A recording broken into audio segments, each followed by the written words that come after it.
Ghostbuster Afterlife. I came to a live discussion to talk about Ghostbuster After. So if you haven't heard, they re yeah, y'all can hear me in here. Good, good. Microphone check. Just want to make sure that everything was good, right? All right. Ghostbuster Afterlife. I I just finished watching the trailer, and I must say it gave homage to the original Ghostbusters. And the Ghostbusters with the women in them, everybody was talking about it. It wasn't that good, right? So me, I was watching the one with the women's that was in them, and I said it wasn't that bad. It was more of a comedy. I was on more boat of there was bad writing. It wasn't the women that was the actors. It wasn't nothing about what they did at all when it came to the actual performance of their roles. It was the writing. The writing was horrible. The CGI was horrible. The editing was horrible.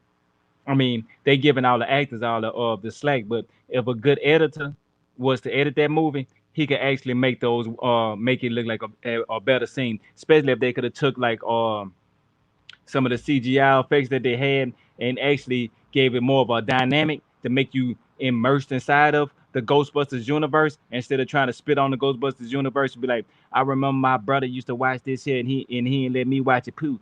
Spit on y'all TV show or something. So they wasn't no fan at the Ghostbusters. They just heard and know what the logo meant and they were just like, oh, let's just make a Ghostbusters movie and let's reverse the roles and make the one man on here the idiot, right? When really and truly on the old Ghostbusters, they would have reversed the roles. The woman was actually highly intelligent, right? Made smart remarks to them, like calling them idiots, doing the whole thing, and she would just and she had that Seinfeld-ish humor where it just was bland. So she was able to sit there and talk to the Ghostbusters and hear them say all these crazy stories, and she always came with a smart remark, but at the same time, it was cunning. But when it came with the gender swap Ghostbusters, I guess is what they calling it, and it's in a separate universe. It was like they took the best parts of Ghostbusters and try to make fun of them. Right when they took the Stay Puft Marshmallow Man and they was talking about at the end kicking him in the balls. Now the new one, what I like about how they brought back the Stay Puft Marshmallow Man instead of this one big gigantic one, they gave homage by having like this little pack of marshmallows and they was jumping around. Right, so that was more humorous and it kind of gave homage to it. And then they had the boss creature at the end. I don't remember the name because I was a child when I last watched the Ghostbusters. I might go back and rewatch the first one and two Ghostbusters, and then come back and do a review when the actual Ghostbusters movie come out. The one that's set in aftermath after the universe is okay.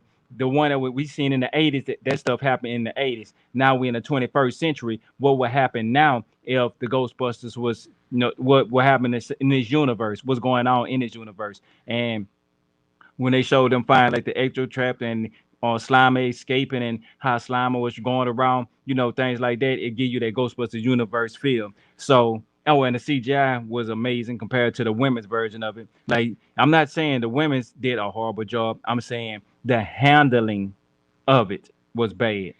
They didn't handle it with care. Like this one, it has more care, more flash to it. And when they hopped out the Eggmobile or whatever it's called, you know what I'm talking about. He pulled out on the side and everybody was going left and right from him. And I was looking like, you know what? This trailer actually selling me the Ghostbusters in the 21st century because they have certain things from the 80s that just cannot resonate well with the 21st century. But it look like they're gonna actually be able to pull the Ghostbusters. They're gonna take some a play out of the Stranger Things, the Netflix series, and give you that feel of a 80s, but more 21st century in a modern day, but still give you that essence of how the 80s was. Well, I just want to give y'all a quick rundown, a 3 minute video about my thoughts about the Ghostbusters, and comparing it to the latest Ghostbusters. I can go into some words, right? All right, the words of the latest Ghostbusters. It was a shit show because of it wasn't taken care of. It wasn't handled with grace.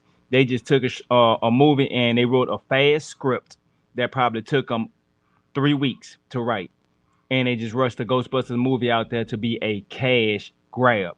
Everybody, if you don't know, you might have to get over the fact that the Ghostbusters movie that came out, I think it was 2018, whenever year, I don't remember. And I don't even feel like going back and look it up because it's not that important. But I don't think we know is the dead Ghostbuster movie there.